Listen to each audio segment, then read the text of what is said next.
یہ بیان میں نے سنا ہے اس کا۔ یقین کریں وہ حدیث یاد آ گئی ہے جو نبی علیہ السلام نے فرمایا کہ ہر نبی کے حواری گزرے ہیں، قریبی ساتھی ہوتے تھے جو بہت ہی مضبوطی کے ساتھ نبی کا ساتھ دیتے تھے، ان کے پیروکار ہوتے تھے، معاون ہوتے تھے،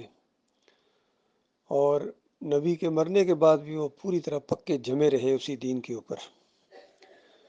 لیکن آہستہ آہستہ جب اگلی نسل آئی تھے وہ بالکل ناخلف، جو کہتے تھے کرتے نہیں تھے، اور کرتے وہ تھے جس کا حکم نہیں دیا گیا تھا۔ ان کے ساتھ جو ہاتھ سے ایجاد کرے گا وہ مومن، ان کے خلاف جو زبان کھولے گا وہ مومن، اور ان کو جو دل سے برا جانے گا وہ مومن، اور اس کے بعد رائی کے دانے کے برابر بھی ایمان نہیں ہے۔ یہ محمد حنیف کے بیان کے بعد پوری طرح وہ حدیث میرے ذہن میں آ گئی ہے کہ شروع میں جو کہہ رہا ہے کہ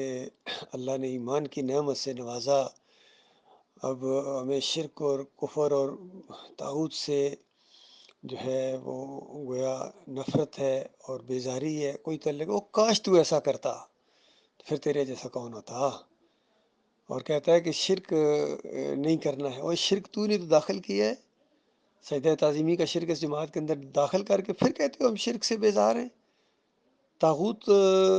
کے لیے نرمی پیدا کر کے پھر کہتے ہو کہ طاغوت سے اجتناب کرنا ہے، اور مومنوں کو اپنے سے دور کر کے انتشار پھیلا کے مومنوں کو آپس میں دشمن بنا دیا، اور پھر کہتے ہو کہ اجتماعیت و استقامت۔ یہ بہت ہی فریب کاری ہے، یہ بہت ہی بڑی بدبختی ہے اس بندے کی کہ اگر یہ شرک اس کے اندر نہ آتا اور اس طرح کی باتیں نہ کرتا پھر تو کیا کہنا تھا اس کے آخری الفاظ کا۔ یہ لگتا ہے چند دن پہلے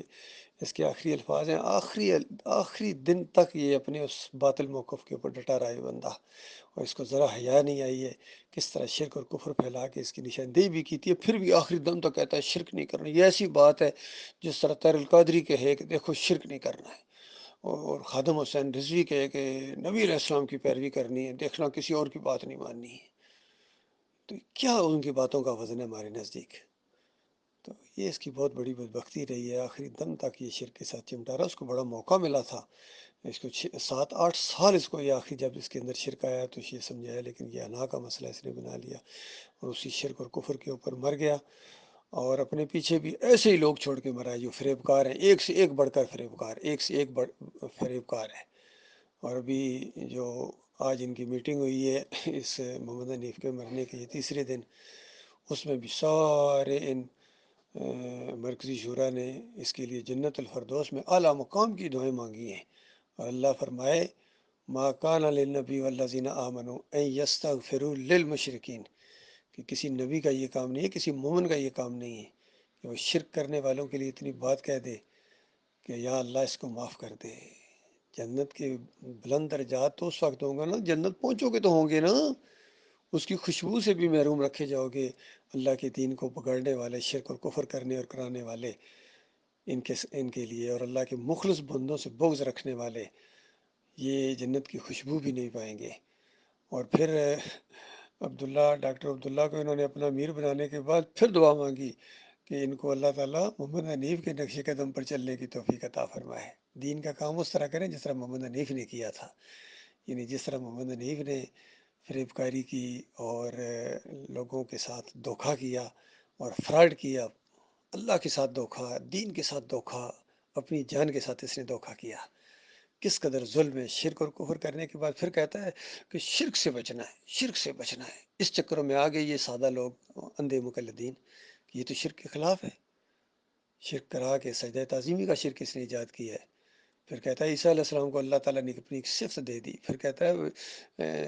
انسان کو سجدہ کر سکتا ہے، پھر کہتا ہے جب چاہے اللہ تعالیٰ اپنی صفت جس کو مرضی دے دے۔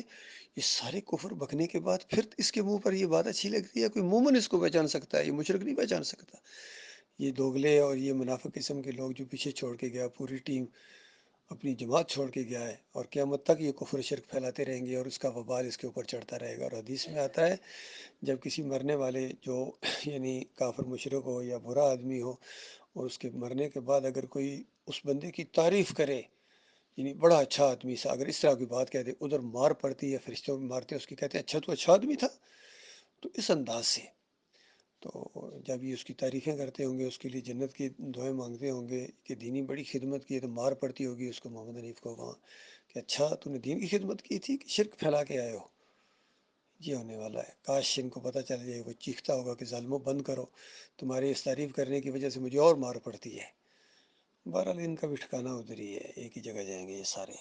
اللہ کے دین کے دشمن۔